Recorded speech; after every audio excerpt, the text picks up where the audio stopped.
Ilara's boots sank into the damp moss of the whispering woods, her notebook gripped tightly, ink stained from frantic scribbles.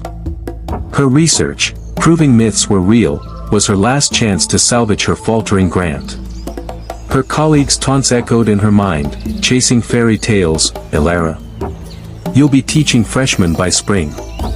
The forest pulsed with an eerie life, its air heavy, trees rustling without wind, vines curling as if watching her every step.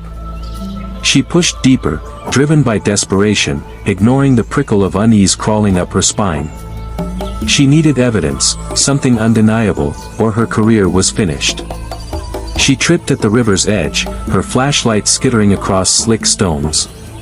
The water shimmered, unnaturally clear, like liquid starlight reflecting a hidden truth. Then she saw him, a figure with a man's broad, scarred torso, muscled arms taut, rising from the sleek, chestnut body of a horse, its flanks gleaming in the dappled light.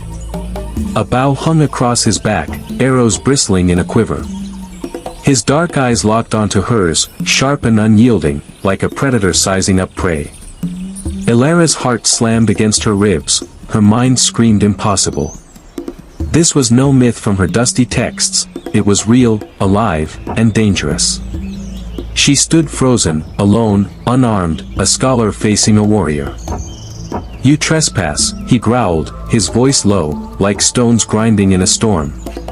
His hooves stirred ripples in the shallows, but his hand stayed still, not reaching for the bow.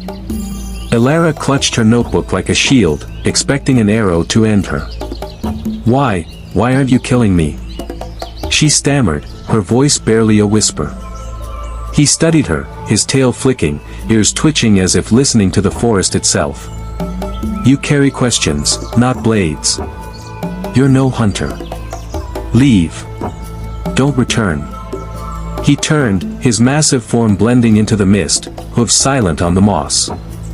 Ilara's legs trembled, but her mind burned with triumph. This was her proof, her ticket to vindication. She stumbled back to her camp, heart racing with fear and ambition, vowing to return at dawn. Morning light barely pierced the canopy when she crept back to the river, notebook ready, pulse quickening.